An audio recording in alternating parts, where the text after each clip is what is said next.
Hi മക്കളെ, ഒരു കഥ പറയാം. എൻ്റെ കഥ തന്നെയാണ്. എടാ ഞാനില്ലേ കുറേ കാലമായിട്ട് കുറച്ചൊരു ലോ മൂഡിലായിരുന്നു കേട്ടോ. അതായത് ചിലപ്പോൾ നിങ്ങൾ എന്നെ നോട്ടീസ് ചെയ്തിട്ടുണ്ടാവും, ഒരുപാട് വീഡിയോസ് ഒന്നും എൻ്റെ വക ചെയ്യുന്നുണ്ടായിരുന്നില്ല, മോട്ടിവേഷൻസ് ഒക്കെ കുറവാണ് അല്ലേ. എനിക്ക് തന്നെ ഇത് മനസ്സിലാവുന്നുണ്ടായിരുന്നു. അപ്പോൾ ഓരോ ദിവസവും ഇന്ന് ശരിയാക്കണം എന്നൊക്കെ വിചാരിക്കും, ഇന്ന് ആ വീഡിയോ ചെയ്യണം എന്നൊക്കെ വിചാരിക്കും. പക്ഷേ ഒരു മൂഡ് ഉണ്ടാവില്ല, അല്ലെങ്കിൽ അത് ചെയ്യാനുള്ള ഒരു സീരിയസ്നെസ് എനിക്ക് കിട്ടുന്നുണ്ടായിരുന്നില്ല. ഇതിങ്ങനെ ഓരോ ദിവസം കഴിഞ്ഞ് പോകുന്നതിനനുസരിച്ച് എനിക്കെന്താ പറയുക, ആ ഒരു ഡിപ്രഷൻ ഇങ്ങനെ കൂടിക്കൊണ്ടിരിക്കുകയാണ്. അവസാനം ഇതിനൊരു പരിഹാരം വേണമല്ലോ എന്നുള്ള രീതിയിൽ ഞാൻ എൻ്റെ ഒരു ആത്മീയ ഗുരു അല്ലെങ്കിൽ എൻ്റെ ഒരു മെൻറ്റർ കം ഫ്രണ്ടായിട്ടുള്ള നിഖിലേട്ടൻ്റെ അടുത്ത് പോയി.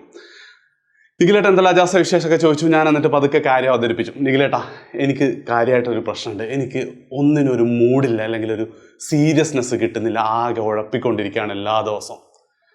നിഖിലേട്ടൻ തനത് ശൈലി പറഞ്ഞ അജാസവാ നമുക്ക് എന്ത് ചെയ്യാം, ഒരു ഡ്രൈവിന് പോകാമെന്ന് പറഞ്ഞ് ഞങ്ങൾ നേരെ ബീച്ചിലേക്ക് പോയി. ബീച്ചിൽ പോയിട്ട് നിഖിലേട്ടൻ തുടങ്ങിയത് ഇങ്ങനെയാണ്: അജാസേ, നീ എന്താണ് എല്ലാ കാര്യവും ചെയ്തിട്ട് നിനക്ക് ഇനിയും ഒരുപാട് കാര്യങ്ങൾ ചെയ്യാനുണ്ട്, പക്ഷെ സമയം കിട്ടുന്നില്ല എന്നാണ് നീ പറഞ്ഞിരുന്നെങ്കിൽ ഞാൻ നിന്നോട് ക്ഷമിച്ചേനെ. പക്ഷെ അജാസേ, അതായത് വളരെ കുറച്ച് ആൾക്കാർക്ക് ഈ ലോകത്ത് കാര്യമായിട്ട് എന്തെങ്കിലുമൊക്കെ ചെയ്യാൻ പറ്റുള്ളൂ. അപ്പം ആ ഒരു സ്കില്ല് നിനക്ക് കിട്ടിയിട്ട് എന്നിട്ട് നീ അത് ചെയ്യുന്നില്ല എന്നാണെങ്കിൽ ഇറ്റ്സ് എ ക്രൈം. അതെന്താ പറയുക, ഒരു ക്രൂരതയാണെന്നാണ് ഫസ്റ്റ് പറഞ്ഞുകൊണ്ടാ തുടങ്ങി. ഇറ്റ്സ് എ ക്രൈം എന്ന് പറഞ്ഞിട്ട് മൂപ്പരൊക്കെ ഒരു പോസിങ് ഒക്കെ ഉണ്ട്. അപ്പോൾ അവിടുന്ന് തുടങ്ങി ആ ഒരു സംസാരം ഏകദേശം 1 മണിക്കൂറോളം നീണ്ട്. എന്തൊക്കെയൊക്കെയോ എന്നെ പറഞ്ഞത്, എന്താ പറയുക, പഞ്ഞിക്കിടുക, ചീത്ത വിളിക്കുക എന്ന് പറഞ്ഞ ഡയലോഗില്ലേ. അവസാനം ഞാൻ ശരിക്ക് കരഞ്ഞു. അതായത് മൂപ്പര് പറഞ്ഞതും അതിൻ്റെ സീരിയസ്നെസ് ഒക്കെ മനസ്സിലാക്കി ശരിക്ക് കരഞ്ഞു. ഞാൻ എന്ത് ചെയ്തു, വേഗം തിരിച്ച് വീട്ടിലേക്ക് തന്നെ പോയി ഉറങ്ങിക്കിടക്കുന്ന ഭാര്യനൊക്കെ പിടിച്ചുണർത്തി.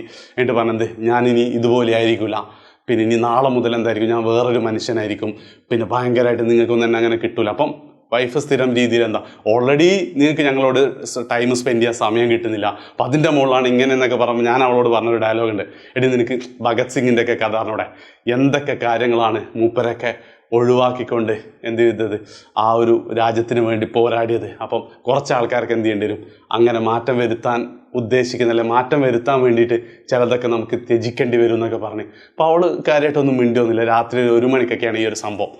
എന്നിട്ട് അല്ല, ഈ കഥയ്ക്ക് ഇപ്പം ഞാൻ നിങ്ങളോട് പറഞ്ഞത് എന്തിനാന്ന് വെച്ച് കഴിഞ്ഞാൽ, ശരിക്കും ഒരു പക്ഷേ നിങ്ങളുടെ ലൈഫിൽ ഇതുപോലത്തെ ഒരു നിഖിലേട്ടന്മാരൊക്കെ വന്നിട്ടുണ്ട്. അത് ശരിക്കും പോസിറ്റീവ് മോട്ടിവേഷൻ ആവാൻ നെഗറ്റീവ് മോട്ടിവേഷൻസ് ഒക്കെ സംഭവിച്ചിട്ടുണ്ടാവും അല്ലേ.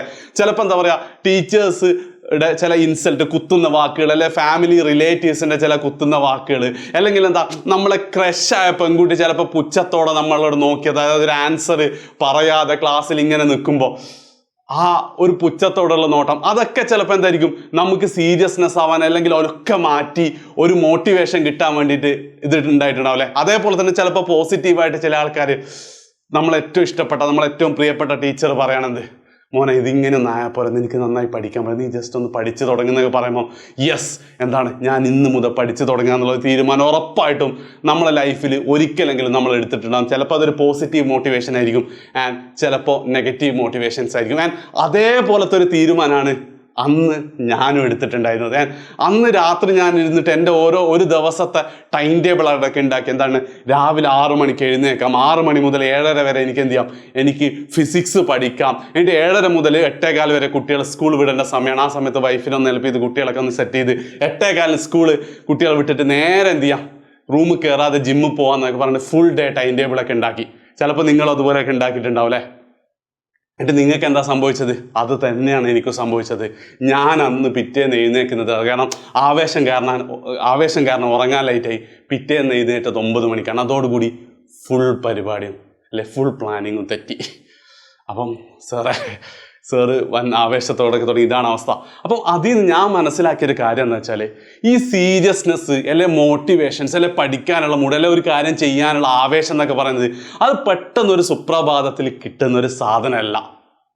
അത് അന്നത്തോടെ ക്ലിയർ. കാരണം ആ ലെവലൊരു മോട്ടിവേഷനും ഇൻസ്പിറേഷനും എൻ്റെ ലൈഫിൽ ഇതിനു മുമ്പ് എനിക്ക് കിട്ടിയിട്ടുണ്ടായിരുന്നില്ല.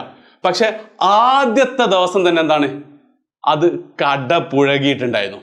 പക്ഷേ ഞാൻ അതിൽ നിന്ന് മനസ്സിലാക്കിയ മറ്റൊരു കാര്യം എന്താണെന്ന് വെച്ച് കഴിഞ്ഞാൽ, അതൊരു സ്ലോ പ്രോസസ്സാണെന്നാണ്. കാരണം അന്ന് ആ ഫസ്റ്റ് ഡേ അത് പോയപ്പോൾ ഞാൻ ഭയങ്കരമായിട്ട് നിരാശനൊന്നുമില്ല. ഞാൻ മെല്ലെ ആ ട്രാക്കിലേക്ക് കയറുന്നുണ്ടായിരുന്നു. ഒരു പക്ഷേ ഈ ചാനലിലുള്ള വീഡിയോ തന്നെ എൻ്റെ പ്രസൻസ് മെല്ലെ കൂടി വരുന്നുണ്ടാവും അല്ലെ, നിങ്ങൾ എന്നെ നോട്ട് ചെയ്തിട്ടുണ്ടാവും. സോ ഇന്ന് ഈ വീഡിയോ ചെയ്യുന്നത് അടക്കം എന്താണ്, അന്നത്തെ ആ ആ ഒരു രാത്രിയിലെ നിഖിലേട്ടനായിട്ടുള്ള സംസാരത്തിൻ്റെ ഒരു അനന്തര ഫലമായിട്ടാണ്. ആൻഡ് ഇപ്പം എനിക്ക് തോന്നുന്നത് ആ ഒരു സീരിയസ്നെസ് ലെവലിൽ ഞാൻ എന്ത് ചെയ്തിട്ടുണ്ട്, ഒരു 80% 90% എത്തിയിട്ടുണ്ട്. ഞാൻ ഉറപ്പായിട്ടും എന്തായിരിക്കും അത് 100-110%. എപ്പോഴാണോ നിങ്ങൾ എന്നെ അടിപൊളിയായിട്ട് കണ്ടത് അതേ ലെവലിൽ തന്നെ എനിക്ക് എത്താൻ പറ്റുന്നു, എനിക്ക് 100% ഉറപ്പാണ്. ഞാൻ പറഞ്ഞു വരുന്നത് എന്ന് വെച്ച് കഴിഞ്ഞാൽ ഈ ഒരൊറ്റ ദിവസത്തെ മോട്ടിവേഷൻ അല്ലെങ്കിൽ എന്താ പറയുക ഇൻസൾട്ട് കാരണമൊക്കെ നമുക്ക് ഉണ്ടാവുന്ന ഒരു സംഭവം, ഒരു സ്പിരിറ്റ് ഉണ്ടല്ലോ, ഒരു പവർ ഉണ്ടല്ലോ, അതിനൊന്നും ഒരുപാട് കാലം നമുക്ക് ആവേശം ഉണ്ടാവണമെന്നില്ല കേട്ടോ. ചിലപ്പോൾ നമ്മളൊരു വീഡിയോ ഒക്കെ കണ്ടിട്ട് നമുക്കൊക്കെ തോന്നാറില്ലേ, ഞാനിന്ന് മാറാൻ പോവാണ്, അല്ലെങ്കിൽ ഞാൻ നേരത്തെ പറഞ്ഞ ഒരുപാട് കഥ, യെസ് നോക്കി അവൾ എന്നെ എന്ത് ചെയ്യണം, അസൂയോടെ നോക്കണം എന്നൊക്കെ വിചാരിച്ചിട്ടൊക്കെ നമ്മൾ ചില തീരുമാനമൊക്കെ എടുത്തിട്ടുണ്ടാവില്ലേ. അപ്പം അത് ഒറ്റയടിക്ക് വർക്ക് ചെയ്യൂല, ആർക്കും വർക്ക് ചെയ്യൂല, നിങ്ങൾക്കും വർക്ക് ചെയ്യൂല. അത് നിങ്ങൾ ആദ്യം മനസ്സിലാക്കുക. ആൻഡ് രണ്ടാമതായിട്ട് ചെയ്യേണ്ടത് മെല്ലെ മെല്ലെ എന്ത് ചെയ്യാൻ പറ്റും, നിങ്ങൾക്ക് ആ പൊസിഷനിലേക്ക് എത്താൻ പറ്റും. അപ്പം ഇനിയാണ് നിങ്ങളുടെ ടൈം. അതായത് ഒരു പക്ഷേ നിങ്ങൾക്ക് ഞാൻ ഈ പറഞ്ഞ കഥയായിട്ട് റിലേറ്റ് ചെയ്യാൻ പറ്റുമായിരിക്കും. നിങ്ങളും ഇതേ സ്റ്റേജിലായിരിക്കും. സാർ എനിക്ക് പഠിക്കാൻ നല്ല ആഗ്രഹമുണ്ട്, എനിക്ക് നല്ല മാർക്ക് വാങ്ങാൻ ആഗ്രഹമുണ്ട്, പക്ഷേ എനിക്കൊരു മൂഡ് കിട്ടുന്നില്ല, സാറേ പഠിക്കാൻ തോന്നില്ല, പക്ഷേ സീരിയസ്നെസ് കിട്ടുന്നില്ല. അതെങ്ങനെ ഉണ്ടാക്കി തരാം? നമ്മൾ സീരിയസ്നെസ്സിന് വേണ്ടി ആദ്യം സീരിയസ്നെസ് ഉണ്ടായിട്ട് പിന്നെ പഠിച്ചു തുടങ്ങിയല്ല വേണ്ടത്. പഠിച്ചു തുടങ്ങുക, മെല്ലെ മെല്ലെ പഠിച്ചു തുടങ്ങുക, മെല്ലെ മെല്ലെ അത് സീരിയസ്നെസ് ആയി കിട്ടും. അല്ലെ സീരിയസ് ആയി നിങ്ങളുടെ ട്രാക്കിലേക്ക് കയറും. ആ ട്രാക്കിലേക്ക് കയറി കഴിഞ്ഞാൽ പിന്നെ നിങ്ങളെ ആർക്കും എന്ത് ചെയ്യാൻ പറ്റില്ല, സ്റ്റോപ്പ് ചെയ്യാൻ പറ്റില്ല. നേരത്തെ കിട്ടിയ മോട്ടിവേഷൻസും ഇൻസൾട്ടും ഒക്കെ എന്ത് ചെയ്യും, ആ സമയത്ത് നിങ്ങൾക്ക് ഊർജ്ജമായി കിട്ടും. അപ്പോൾ നിങ്ങൾ ഏറ്റവും ഫസ്റ്റ് സീരിയസ്നെസ് ആണ് നിങ്ങൾ ആഗ്രഹിക്കുന്നത് അല്ലെങ്കിൽ തേടുന്നത് എങ്കിൽ ഏറ്റവും ഫസ്റ്റ് നിങ്ങൾ ചെയ്യേണ്ടത് ചെയ്ത് തുടങ്ങുക എന്നുള്ളതാണ്. ആൻഡ് അതിന് ഏറ്റവും ബെസ്റ്റ് സംഭവം എന്ന് വെച്ചാൽ ഏറ്റവും എളുപ്പമുള്ള, നിങ്ങൾക്ക് പഠിക്കാൻ ഏറ്റവും എളുപ്പമുള്ള കാര്യം നിങ്ങൾ എന്ത് ചെയ്യുക, പഠിച്ചു തുടങ്ങുക. അപ്പം ഇനിയിപ്പോൾ നിങ്ങളെ പ്രധാന സംശയം, സാർ എങ്ങനെ പഠിച്ചു തുടങ്ങി, എന്തുമ്മ തുടങ്ങണം എന്നായിരിക്കും അല്ലേ. അതായത് നിങ്ങളിപ്പോൾ +2 കാരാണെങ്കിൽ നിങ്ങൾ ഒന്നെങ്കിലും ഏതെങ്കിലും ഒരു സബ്ജക്ട് ഇമ്പ്രൂവ് ചെയ്യുന്നുണ്ടാവും, അല്ലെങ്കിൽ നിങ്ങൾ ഓണം എക്സാമിന് പ്രിപ്പയർ ചെയ്യുന്നുണ്ടാവും. ഇപ്പോൾ രണ്ടാണെങ്കിലും, ഇപ്പോൾ ഇമ്പ്രൂവ് ചെയ്യുന്ന ഒരു കുട്ടിയാണെങ്കിൽ നിങ്ങൾ ആ ഇമ്പ്രൂവ് ചെയ്യുന്ന സബ്ജക്റ്റിലെ നിങ്ങൾക്ക് എളുപ്പമുള്ള ഒരു ചാപ്റ്റർ പഠിക്കുക. ചിലപ്പോൾ യൂട്യൂബിൽ തന്നെ നിങ്ങൾ ആ ചാപ്റ്ററും എച്ച് റിവിഷനും കൂടെ അടിച്ചാൽ നിങ്ങൾക്ക് കിട്ടും. ഇനിയിപ്പോൾ നിങ്ങൾക്ക് അതൊരു എന്താ പറയുക, ഒരു ഓർഗനൈസ്ഡ് ആയിട്ട് ഒരാൾ കൃത്യമായി പറഞ്ഞു തന്നിട്ട് നിങ്ങൾക്ക് പഠിക്കണം എന്നുണ്ടെങ്കിൽ നിങ്ങൾ എന്ത് ചെയ്യാം, ധൈര്യമായിട്ട് നിങ്ങൾക്ക് ഞങ്ങൾ ഇമ്പ്രൂവ്മെൻറ്റ് ബാച്ചിലേക്ക് ജോയിൻ ചെയ്യാം. സ്പെഷ്യൽ ഇമ്പ്രൂവ്മെൻറ്റ് ബാച്ച് ഉണ്ട്. ആൻഡ് ഒരു കാര്യം ഞാൻ 100% ഗ്യാരണ്ടി തരുന്നു, നിങ്ങൾക്ക് കിട്ടാമെന്ന് വെച്ചാൽ ഏറ്റവും ബെസ്റ്റ് പാക്കേജാണ് ഇമ്പ്രൂവ്മെൻറ്റ് എക്സാമിന് വേണ്ടിയിട്ടുള്ളത്. സോ ആ പാക്കേജിനെ കുറിച്ച് കൂടുതൽ അറിയാൻ താഴെ കാണുന്ന വാട്സപ്പ് നമ്പറിൽ നിങ്ങൾ മെസ്സേജ് അയച്ചാൽ മതി. പിന്നെന്താ പറഞ്ഞത്, അപ്പോൾ അങ്ങനെ ചെയ്യുക. അതേസമയം +1 ആരാണ് നിങ്ങൾക്ക് ക്ലാസ് ഒക്കെ തുടങ്ങിയിട്ടുണ്ടെങ്കിൽ ഉറപ്പായിട്ടും ഏതെങ്കിലും ഒരു ചാപ്റ്റർ നിങ്ങൾക്ക് ടഫായി തോന്നി തുടങ്ങിയിട്ടുണ്ടാവും.